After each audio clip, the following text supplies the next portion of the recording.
So many different times in my life, I've played with broken or hurt things, broken foot, broken leg, broken hand, broken arm, broken sternum, broken collarbone. I could keep going if I just thought more about bones.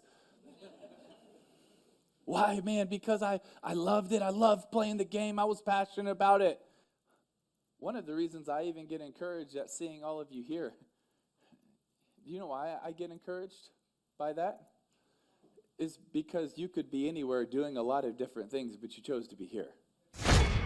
Some shows don't need a celebrity narrator to introduce the show, but this show does. In a world filled with endless opportunities, why would two men who have built 13 multi-million-dollar businesses altruistically invest 5 hours per day to teach you the best practice business systems and moves that you can use? Because they believe in you. And they have a lot of time on their hands. They started from the bottom, now they're here. It's the Thrivetime show starring the former U.S. Small Business Administration's Entrepreneur of the Year, Clay Clark, and the entrepreneur trapped inside an optometrist's body, Dr. Robert Zuttner.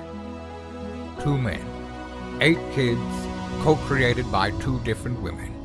13 multi-million-dollar businesses. We started from the bottom, now we here. We started from the bottom, and we'll show you how to get here. Started from the bottom, now we here. We started from the bottom, now we here. Mr. Clyde started from the bottom, and now we're at the top, teaching you the systems to get what we got. Colton Dixon's on the hooks. I break down the books. Z's bringing some wisdom and the good looks. As the father of 5, that's why I'm alive. So if you see my wife and kids, please tell them hi. It's the CNC up on your radio. And now 3, 2, 1, here we go. We started from the bottom, now we here. We started from the bottom, and we'll show you how to get here. Started from the bottom, now we here. We started from the bottom, now we here. We started from the bottom, now we here. We started from the bottom, and we'll show you how to get here. Started from the bottom, now we here. We started from the bottom, now we here.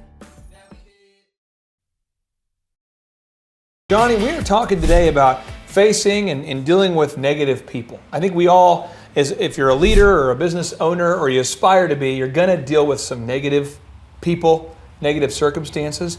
How do you deal with the negative people or human conflict you deal with when you're running a business? Absorb and let go as quickly as possible.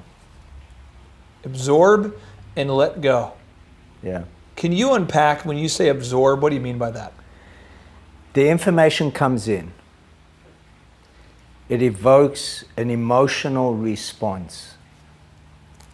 The response could be humiliation, could be defensiveness, could be an uncomfortable feeling. Yeah, be angry. This comes in. Yeah. Anger, misunderstanding, they don't get it. Let go. Let go. Let go. Just let go and restructure. Restructure the thinking pattern. Like, for example, I'm in a gym. I'm selling health club memberships. Yeah. Somebody walks in the door, out of shape, every reason to be in the gym. I sit there and the person starts talking about every reason why they shouldn't be in the gym.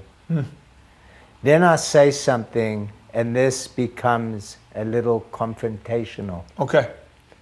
That confrontational situation now puts me in an uncomfortable position. The person stands up and leaves. 2 seconds later, I get a call that there's somebody that's just come into the gym who wants to buy a membership. Do I take the situation that just happened and carry it into the next sale? Ooh. Or do I let go quickly and recirculate? Now, I have a question for you, because we're talking about, this is deep. If you took the negativity from that one situation and you brought it into the next, you're creating negative momentum. It's a bad cycle. It's bad. What do you do when you let it go? Do you hop in your car and do you tend to just yell while driving? Are you that guy? Do you like to hit the weights? Do you do the crank cycle for an hour and a half? What do you do to let it go? How do you do it? No, you can't do that. You don't have time. Okay, so what do you do? So you need to reset your signals. You need to reset your thinking. You need to clear your mind. If you can't clear your mind, you can't regenerate enough of a clear slate to begin again. So I go out and do an event. Big event, I'm in Florida. I start getting philosophical.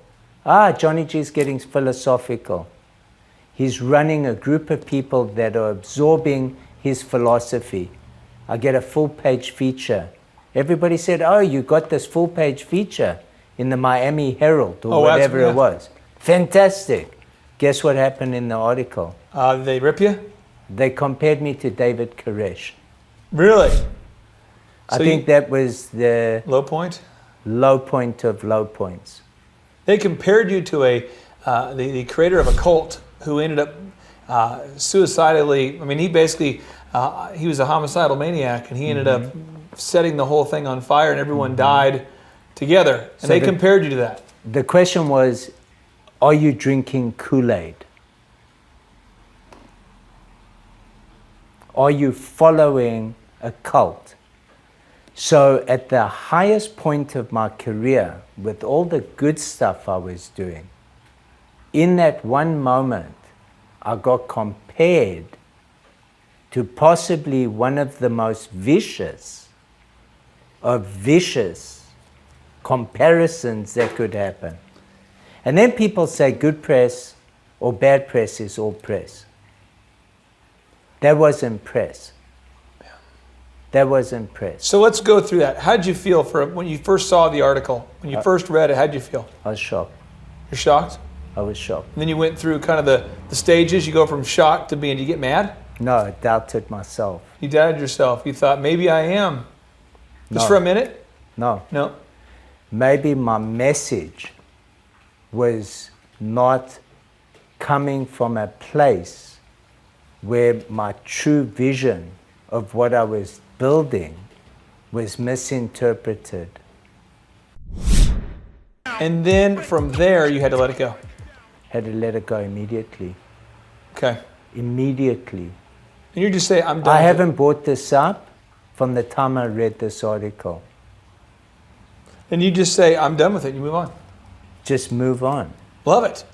I love it. It's like the golden key to the goose that lays the egg. If you hold on or attach, people say to me, how can you let go? How can you let go the way you do? There was a violation. You were ripped off. Somebody stole your money. They stole your business. I've been in a business. I was in a business 15 years ago. It was a multi-million-dollar business. And I landed up with a conflicted situation with a partner. I landed up walking away. In this separation, people very close to me would turn around and say this was possibly one of the biggest crimes that had ever happened. I let go. Let go. Why? It'd probably eat you away. It's still your joy. It happened. I can't change what happened, but I can move on for the next battle. If I carry the scars and the baggage that happened, would have weakened me for the next battle. And there is a story in a storybook about that battle. A man carries himself and his food in a jungle, and he comes to a river, and he faces the river, but he can't walk across the riverbed, over the river. So he needs to make a raft. He makes a raft, and it takes 3 months to build this raft to get across this river. He contemplates, what will I do when I get to the other side of this river? He takes the venture and he gets to the other side of the river. He has the raft, and now he's on the other side of the river. Now he has a problem. He doesn't know what to do. Should he carry the raft with him in case he faces another river? Okay. Or should he walk freely? You can't walk through life carrying the raft with you in case you're going to reach another river. You got to let it go. Face the river when you face the river. Face the opponent when the opponent appears. If you don't let it go, you're going to be worrying about the opponent. The opponent may not appear. You are blowing my mind, so I'm going to have to just duct tape my head back together. Thank you so much for this nugget of knowledge. It's unbelievable. Guy, I appreciate you so much. Thank you. Johnny, thank you for allowing me to visit you at your dojo here, my friend. Good to meet you, Clay. Hey, today we are talking about facing adversity, and I know this is something you're very passionate about, something that you believe that everyone needs to be aware of and know how to deal with. Talk to me about why it's so important for us all to learn how to face adversity. The thing that we look for most is happiness. And the Chinese say that happiness is a combination of harmony and balance. So to look for this peaceful place, we freak out if it doesn't happen. And most of the time we're pushing to find this balance, this equilibrium. And adversity is an interesting concept because to find this balance and this happiness, we have to face the challenges that are in front of us. So most people shy off when we're facing the adversity, but it's the blessing of the adversity that takes us to the place of equilibrium. I don't know if you read a lot of Napoleon Hill, but he's the success author who wrote Think and Grow Rich, and he says that failure is a prerequisite to success. You're saying it's a blessing. It has to happen. It's a prerequisite thing? Yeah.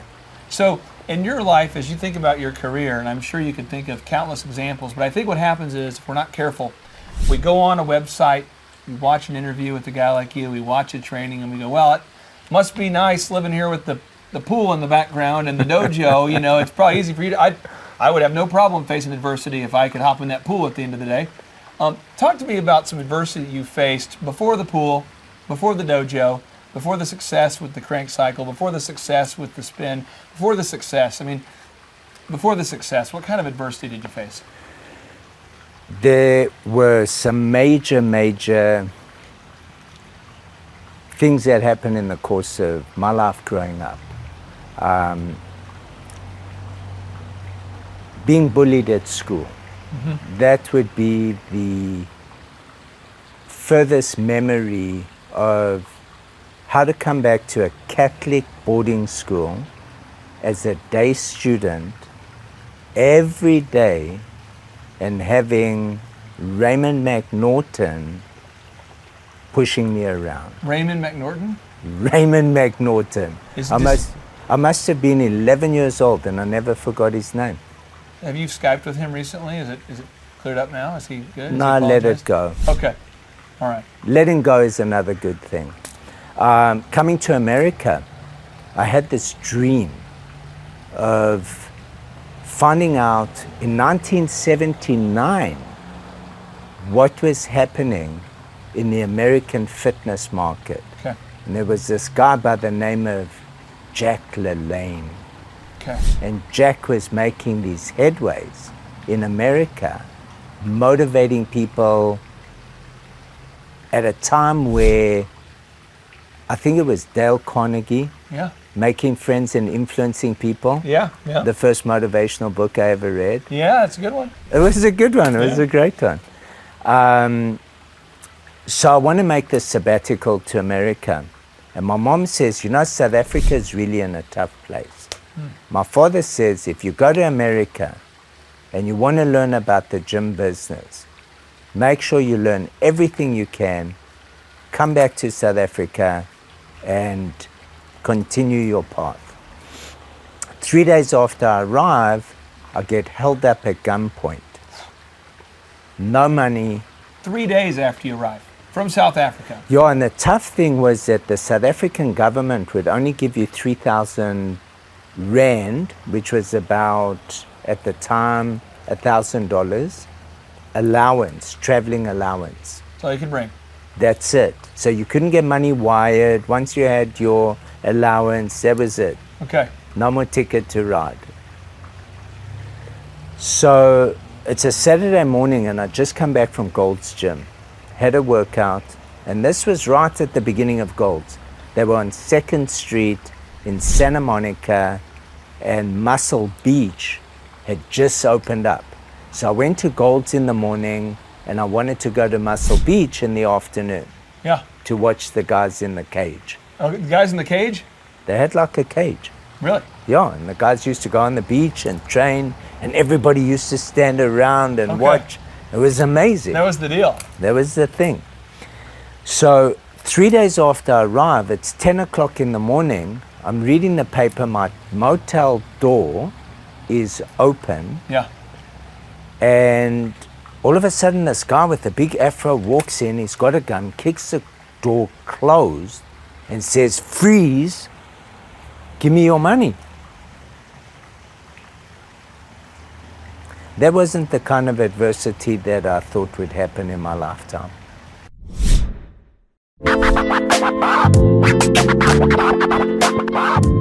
So that was worse than the bully. Now you find yourself, you're there.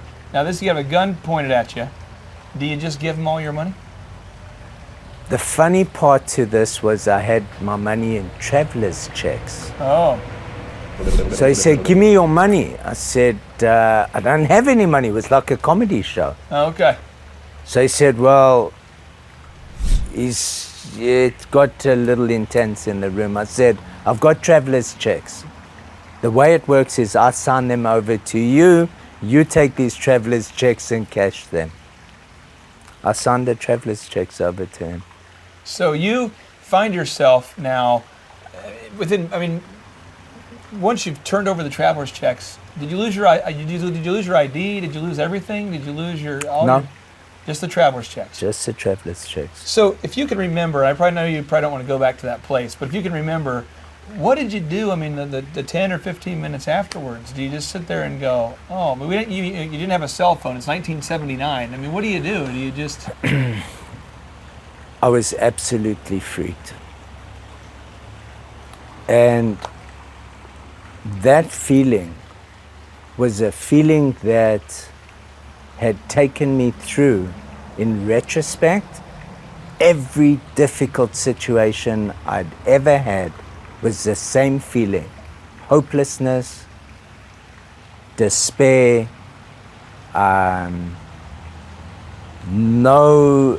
no ability in that moment to put my arms around it, no control. Just complete fear, paralyzed. So how did you go from there, you know, we're talking about overcoming adversity, how do you go from having no money now, you're living in a different country, you know, you're from, I think you obviously spoke English, so you know, it wasn't a language barrier, but you don't know anybody, you're in a new country, you have no money. How did you get on your feet? What did you do? I mean, how did you move from, you know, what did you do? I did the one thing that's kept me grounded through the course of my life. Okay. I went straight down to the beach. I had a pair of jeans on. I took my shoes off. I was in Santa Monica, 1 block from the beach. And the one thing that saved me my entire life was my ability to use and express myself physically. Okay. So what did I do? I got into the water.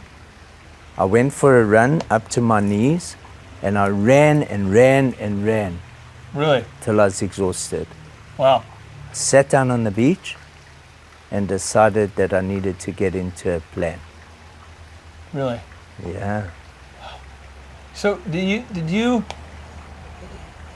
what was your first job that you did after Selling the Ginsu knife. the Ginsu knife? Yeah, because you see, when I sat down and I started to make a plan, Yeah. the first thing I needed to think about was where was I going to sleep. So the most obvious place to sleep that night was on the beach. Is that what you did? Slept on the beach. Yeah. And then I took a walk the next morning, and I found myself on 4th Street. But you see, I had already set up my mind that I wasn't going to go backwards. I was going to move forward. And I think this is something that I'd installed in a program Okay. within myself early on that once you set up your mind, your body follows the mind. Okay. So once I knew that I wanted to stay and not run back to South Africa, because I did have a return ticket. I was here on a 30-day holiday, Wow. so I could have bailed, You could have bailed. but bailing wasn't an option. Okay. See, my mechanism is to go down, really down, and then I start to resurrect. Okay. This is part of my behavior pattern. So you kept on moving. You didn't go back. You decided not to go back home. And then you're selling Ginsu knives? Yeah, I'm on 4th Street, Santa Monica, and I see a guy, he's got these blue and yellow boxes Yeah. under his arm. So he comes up to me and he says, do you want to buy one of these? So I said, what is it? He says, it's a knife. It's called the Ginsu knife. I said, so show me the Ginsu knife. So he takes it out, and the first thing he does is take a can and he cuts through the can. Did he cut through a shoe as well? No, he didn't show me the shoe Okay. one. And so I said, how much is this? And he said, it's $5. And I said, that's funny. I used to make jump ropes in South Africa with plastic segmented pieces. And I used to sell them for R5. I said, so how much do you make on each Ginsu knife? Yeah. And he says, $1. So he says, why are you asking me these questions? And I said, because I think I can sell some of these Ginsu knives. Will you pay me $1? Really? And he said, I'll pay you $1, but you've got to carry the knives while I drive the car up the street. And every time you run out, you come to me, I'll give you the knives. At the end of the day, I'll pay you $1.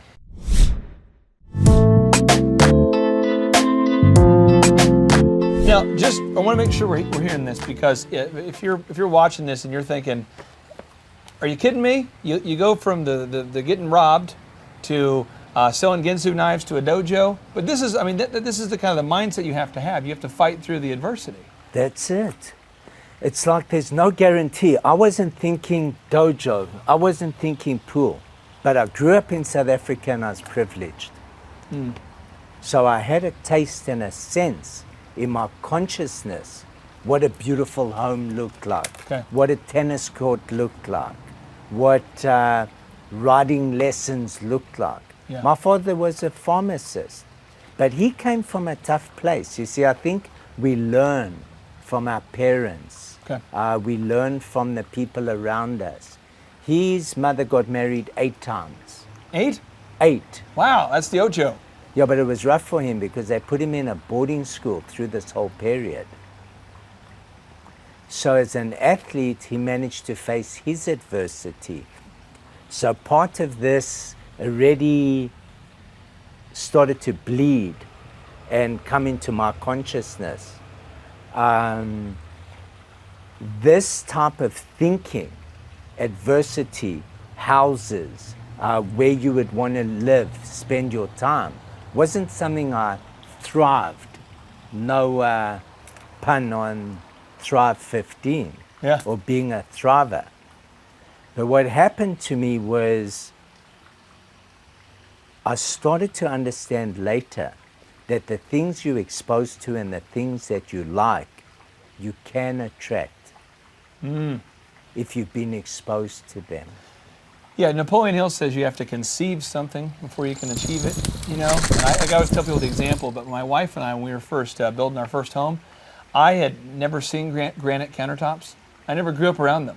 And so my wife, we were talking about building this house, and I was thinking of all the different building materials and meeting with all the different builders, and I had no idea that granite was even a possibility. And she had seen that, she had some family members who had some nicer homes. She knew some people who had some nicer homes. And so when we were talking about building the house, I wasn't even aware of the building materials that could potentially go into a nice house. I'd never seen a nice house. So I didn't really know how that works, and so I had to conceive it before I could achieve it or start to believe that I could get there. But your partner, the person that you loved and respected more than anybody else, Yeah. already had that vision. So the people you associate with, the weaker parts of what you don't have, can be compensated. My wife for 27 years, she had visions of Bali, tropics, creativity. She was a stylist. She was into fashion. She was ahead of herself. She never had a creative outlet. Yeah. So when we took this space, nobody would touch it. It was broken down. It was the most dilapidated, depleted place in a good neighborhood. Okay. So the dilapidation for me was possibly part of my cellular being coming back from adversity, and hers was this creative genius when it came to not just vision, but taste, feel.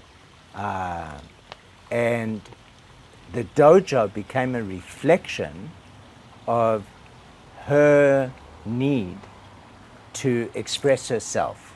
But this is how she expressed herself. We were blessed from the first Ginsunar to be able to follow our path, and this manifested. But I think manifestation is already in you, Yeah. and you can learn it, but that's a hard part. You had just said three, in my mind, very profound things. And as we're talking about overcoming adversity, I think I want to skip these things because you said three things that I know you live it, you've been living it. So I'm just going to kind of go back for a minute here. You mentioned that my partner had things that she saw that I didn't see, so it compensated for my lack of ability to see it. Is that an action step that all the Thrivers can do, is make sure you're surrounding yourself with people who can conceive maybe the world at a higher plane or a higher level than you can, or people that have a bigger vision? Surround yourself with those people? That's why you dedicate to those people. Okay. They have everything you don't. Okay. Those are the prized gems. Those are the people you put your trust and faith in. You put your life, in so-called terms, in their hands. If it's a wife, if it's a business partner. And this is why I think these relationships, when they break, are so painful.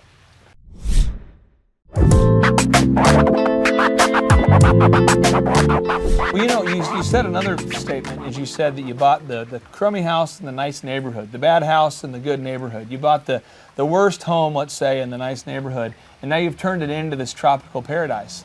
And really, again, you're saying that ties into your mindset of overcoming adversity, that you thought, hey, we could buy this property and turn it into something magical. You didn't have to go find the perfect home. You could build whatever place into that perfect home.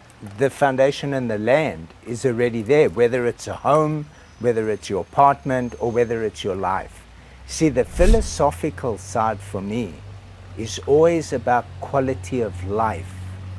So it's not, we'll buy the good house in the good neighborhood, or we'll buy the cheap house in the good neighborhood and we'll make the investment. My mind wasn't there. My mind was always based on quality of life. Okay. And has been based on that from, I think, the day I faced adversity for the first time. And the third thing you said that's profound, I want to go back, is you said always moving forward. You never stop. You just keep moving forward. You just keep moving forward. But you said your pattern is you go down to the bottom and then you move forward. That's sort of been your pattern, where if it gets bad, you kind of, once you hit the bottom, you just keep moving forward? Or life takes you to the bottom. Like here, feel this trophy. My pacemaker. So I get a virus in my heart. That's the third thing that happens on the journey of life. And I'm at the height of my career. I get taken down to the ground. The way I overcome this injury to make it from my bedroom to the kitchen, to make a sandwich and be independent, is by taking one breath at a time. If it wasn't the belief that I could take that breath to get from the bedroom to the kitchen, I wouldn't be on the path to recovery today. So, whether it's, I mean, again, this is unbelievable. So you had a heart virus, you said, a heart virus? Yeah, at the height of my career, I had a 12-hour event in Russia on the spinning bike. The following weekend, I had one in Brazil. The following weekend, 12 hours on the bike in Miami. And the last weekend to finish the circuit was in Los Angeles at my world headquarters. We believe from Russia or from Brazil to Miami that I got this virus, this idiopathic virus in my heart. And within 3 months, I went completely down. I was done. The immune system was done, my endurance, my claim to fame as one of the top endurance athletes in the world, finished.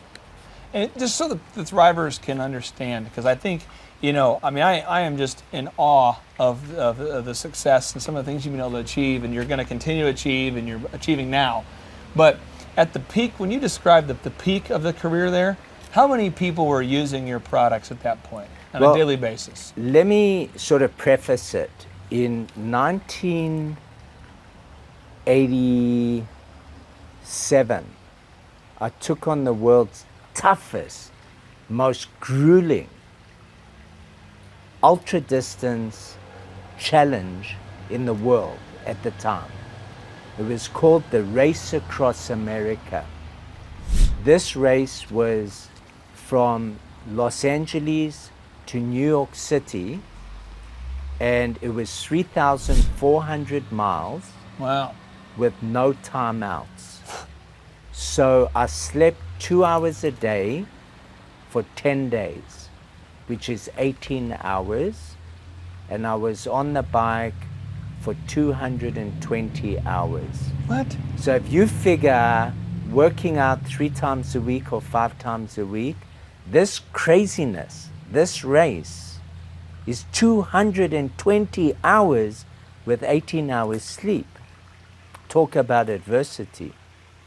Talk about facing headwinds and life's dragons in isolation for that amount of time. When I come back from the Race Across America, it hit me. What hit me in the Race Across America was that I could take the principles that worked for me in the Race Across America and share these principles in a different format. So I built a stationary bike. I had my friends come over to my house and ride this stationary bike.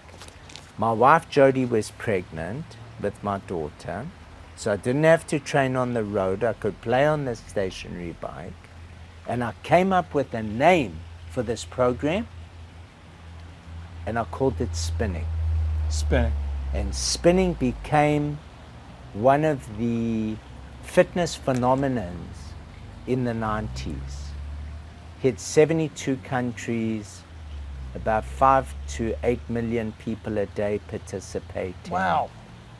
And it changed the way we thought about fitness. Bring it down. I want to take this big. I mean, now you have 5 to 8 million people a day at that point. 5 to 8 million people a day are using your product, using your experience, they're part of the culture. It's awesome. Right. Now let's go back to you selling Ginsu knives. Yeah. You're on the street, you're hustling, selling Ginsu knives, right? Yeah. What's that like, trying to sell a Ginsu knife on the street? I mean, you probably don't want to point it at somebody.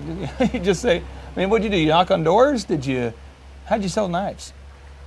Walked into a shop, said, "Hi, I'm Johnny.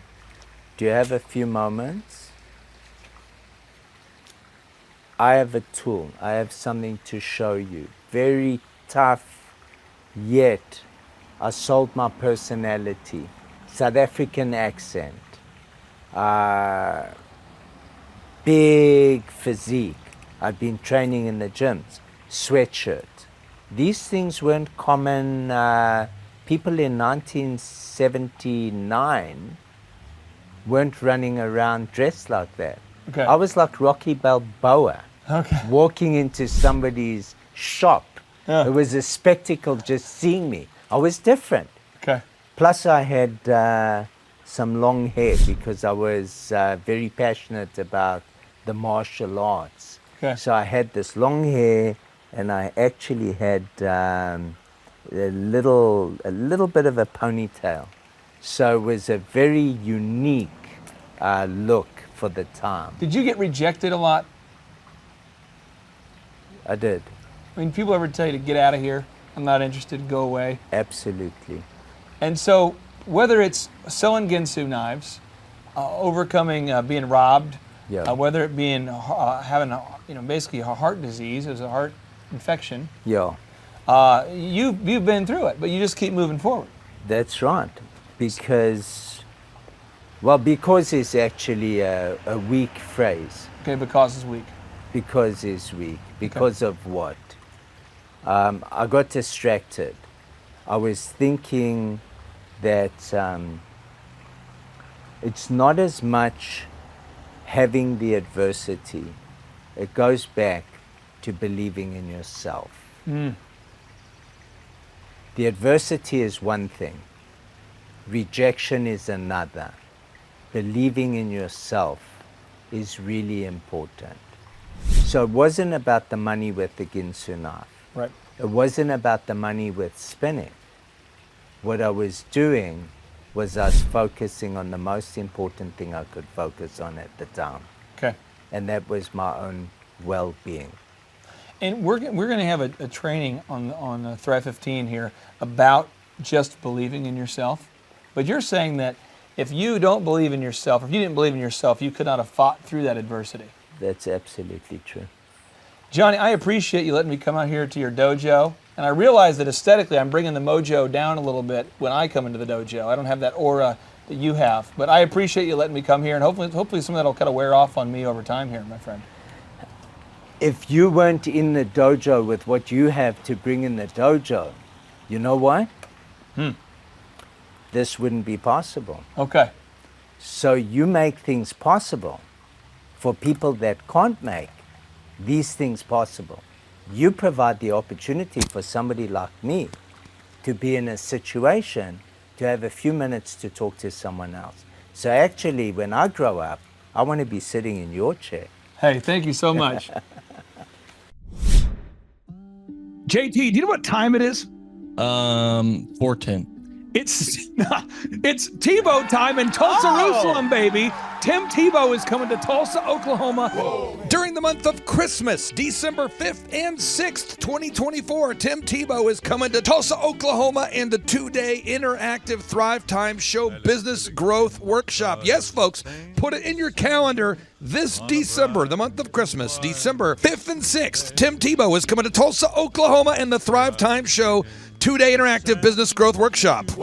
We've been doing business conferences here since 2005. I've been hosting business conferences since 2005. What year were you born? 1995. Dude, I've been hosting business conferences since you were 10 years old. And a lot of people, have followed Tim Tebow's football career on the field and off the field. And off the field, the guy's been just as successful as he has been on the field. Now, the big question is, JT, how does he do it?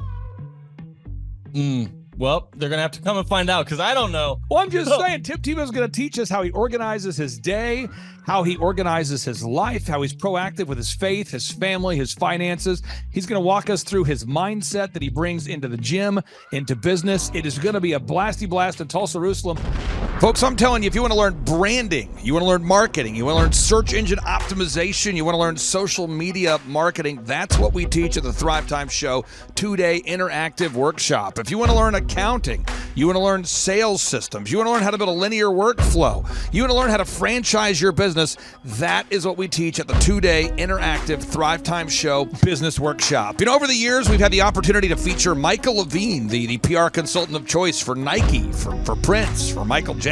We've had the top PR consultant in the history of the planet has spoken at the Thrivetime Show workshops. We've had Jill Donovan, the founder of RusticCuff.com, a company that creates apparel worn by celebrities all throughout the world.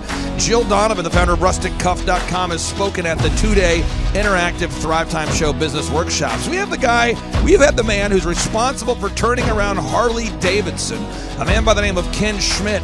He has spoken at the Thrivetime Show two-day interactive business workshops. Folks, I'm telling you, these events are going to teach you what you need to know to start and grow a successful business. And the way we price the events, the way we do these events, is you can pay $250 for a ticket or whatever price that you can afford. What? Yes, we've designed these events to be affordable for you, and we want to see you live and in person at the two-day interactive December 5th and 6th Thrivetime Show Business Workshop. Everything that you need to succeed will be taught at the two-day interactive Thrivetime Show Business Workshop, December 5th and 6th in Tulsa, Oklahoma. And the way we do these events is we teach for 30 minutes, and then we open it up for a question and answer session so that wonderful people like you can have your questions answered. Yes, we teach for 30 minutes, and then we open it up for a 15-minute question and answer session. It's interactive. It's 2 days. It's in Tulsa, Oklahoma. We've been doing these events since 2005, and I'm telling you, folks, it's going to blow your mind. Yes, ladies and gentlemen, the Thrivetime Show two-day interactive business workshop is America's highest rated and most reviewed business workshop. See the thousands of video testimonials from real people just like you who've been able to build multi-million-dollar companies. Watch those testimonials today at thrivetimeshow.com. Simply by clicking on the testimonials button right there at thrivetimeshow.com, you're going to see thousands of people just like you who've been able to go from just surviving to thriving. Whoa. Each and every day, we're going to add more and more speakers to this all-star lineup, but I encourage everybody out there today, get those tickets today. Go to thrivetimeshow.com. Again, that's thrivetimeshow.com. And some people might be saying, well, how do I do it? What do I do? How does it work? You just go to thrivetimeshow.com. Let's go there now. We're feeling the flow. We're going to thrivetimeshow.com. Again, you just go to thrivetimeshow.com. You click on the business conferences button, and you click on the request tickets button right there. The way I do our conferences is we tell people it's $250 to get a ticket. Yep. Or whatever price that you can afford. And the reason why I do that is I grew up without money. JT, you're in the process of building a super successful company. Did you start out with $1 million in the bank account? No, I did not. Nope, did not get any loans, nothing like that. Did not get an inheritance from parents or anything like that. I had to work for it, and I'm super grateful. I came to a business conference. That's actually how I met you, met Peter Taunton. I met all these people. So if you're out there today and you want to come to our workshop, again, you just got to go to thrivetimeshow.com. You might say, well, who's speaking? We already covered that. You might say, where's it going to be? It's going to be in Tulsa, Jerusalem, Oklahoma. And someone says, Tulsa, Jerusalem. I'm really trying to rebrand Tulsa as Tulsa, Jerusalem, sort of like the Jerusalem of America. But if you type in Thrivetime Show and Jinx, you can get a sneak peek or a look at our office facility. This is what it looks like. This is where you're headed. It's going to be a blasty blast. You can look inside, see the facility. We're going to have hundreds of entrepreneurs here. It is going to be packed. Now, for this particular event, folks, the seating is always limited because my facility isn't a limitless convention center. You're coming to my actual home office, and so it's going to be packed. Who? You're going to come. Who? You? I'm talking to you. You can just get your tickets right now at thrivetimeshow.com. And again, you can name your price. We tell people it's $250 or whatever price you can afford. And we do have some select VIP tickets, which gives you an access to meet some of the speakers and those sorts of things. And those tickets are $500. It's a 2-day interactive business workshop, over 20 hours of business training. We're going to give you a copy of my newest book, The Millionaire's Guide to Becoming Sustainably Rich. You're going to leave with a workbook. You're going to leave with everything you need to know to start and grow a super successful company. It's practical, it's actionable, and it's Tebow time right here in Tulsa, Jerusalem. Get those tickets today at thrivetimeshow.com. Again, that's thrivetimeshow.com. Hello, I'm Michael Levine, and I'm talking to you right now from the center of Hollywood, California, where I have represented over the last 35 years 58 Academy Award winners, 34 Grammy Award winners, 43 New York Times bestsellers. I've represented a lot of major stars, and I've worked with a lot of major companies. And I think I've learned a few things about what makes them work and what makes them not work. Now, why would a man living in Hollywood, California, in the beautiful sunny weather of LA, come to Tulsa? Because last year I did it, and it was damn exciting. Clay Clark has put together an exceptional presentation, really life-changing, and I'm looking forward to seeing you then. I'm Michael Levine. I'll see you in Tulsa. Thrivetime Show 2-day interactive business workshops are the world's highest rated and most reviewed business workshops because we teach you what you need to know to grow. You can learn the proven 13-point business systems that Dr. Zellner and I have used over and over to start and grow successful companies. I mean, we get into the specific steps on what you need to do to optimize your website. We're going to teach you how to fix your conversion rate. We're going to teach you how to do a social media marketing campaign that works. How do you raise capital? How do you get a small business loan? We teach you everything you need to know here during a 2-day, 15-hour workshop. It's all here for you. You work every day in your business, but for 2 days you can escape and work on your business and build these proven systems so now you can have a successful company that will produce both the time freedom and the financial freedom that you deserve. You're going to leave energized, motivated, but you're also going to leave empowered. The reason why I've built these workshops is because as an entrepreneur, I always wish that I had this. And because there wasn't anything like this, I would go to these motivational seminars, no money down, real estate, Ponzi scheme, get motivated seminars, and they would never teach me anything. It was like you went there and you paid for the big chocolate Easter bunny, but inside of it, it was a hollow nothingness. And I wanted the knowledge, and they're like, oh, but we'll teach you the knowledge after our next workshop. And the great thing is we have nothing to upsell. At every workshop, we teach you what you need to know. There's no one in the back of the room trying to sell you some next big get-rich-quick, walk-on-hot-coals product. It's literally, we teach you the brass tacks, the specific stuff that you need to know to learn how to start and grow a business. And I encourage you to not believe what I'm saying, and I want you to Google the Z66 auto auction. I want you to Google elephant in the room. Look at Robert Zellner and Associates. Look them up and say, are they successful because they're geniuses, or are they successful because they have a proven system? When you do that research, you will discover that the same systems that we use in our own business can be used in your business. Come to Tulsa, book a ticket, and I guarantee you it's going to be the best business workshop ever, and we'll even give you your money back if you don't love it. We've built this facility for you, and we're excited to see you. And now you may be thinking, what does it actually cost to attend an in-person 2-day interactive Thrivetime Show business workshop? Well, good news. The tickets are $250 or whatever price that you can afford. What? Yes, they're $250 or whatever price you can afford. I grew up without money, and I know what it's like to live without money. So if you're out there today and you want to attend our in-person 2-day interactive business workshop, all you got to do is go to thrivetimeshow.com to request those tickets. And if you can't afford $250, we have scholarship pricing available to make it affordable for you. I learned at the Academy, Kings Point in New York. Acta non verba. Watch what a person does, not what they say. Whoa.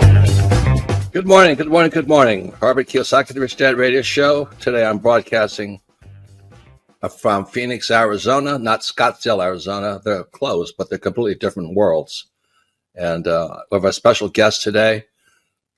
Definition of intelligence is if you agree with me, you're intelligent. And so this gentleman is very intelligent. I've done this show before also, but very seldom do you find somebody who lines up on all counts. And it's a Mr. Clay Clark. He's a friend of a good friend, Eric Trump. But we're also talking about money, bricks, and how screwed up the world can get in a few and a half hour. So Clay Clark is a very intelligent man, and there's so many ways we could take this thing. But I thought, since you and Eric are close, Trump, what were you saying about what Trump can't, what Donald, who's my age, and I can say or cannot say? First of all, I have to honor you, sir. I want to show you what I did to one of your books here. There's a guy by the name of Jeremy Thorne, who was my boss at the time. I was 19 years old, working at Faith Highway. I had a job at Applebee's, Target, and DirecTV. And he said, have you read this book, Rich Dad, Poor Dad? And I said, no. And my father, may he rest in peace, he didn't know these financial principles. So I started reading all of your books and really devouring your books. And I went from being an employee to self-employed, to the business owner, to the investor. And I owe a lot of that to you. And I just wanted to take a moment to tell you, thank you so much for allowing me to achieve success. And then I'll tell you all about Eric Trump. But I just want to tell you, thank you, sir, for changing my life. But not only that, Clay, thank you, but you become an influencer. More than anything else, you've evolved into an influencer where your word has more and more power. So that's why I congratulate you on becoming. Because as you know, there's a lot of fake influencers out there too, or bad influencers. Yeah. So anyway, I'm glad you and I agree so much, and thanks for reading my books. Yeah. That's the greatest thrill for me today. Not a thrill, but recognition is when people, young men especially, come up and say, I read your book, changed my life, I'm doing this, I'm doing this, I'm doing this. I learned at the academy, Kings Point in New York, acta non verba. Watch what a person does, not what they say. Whoa.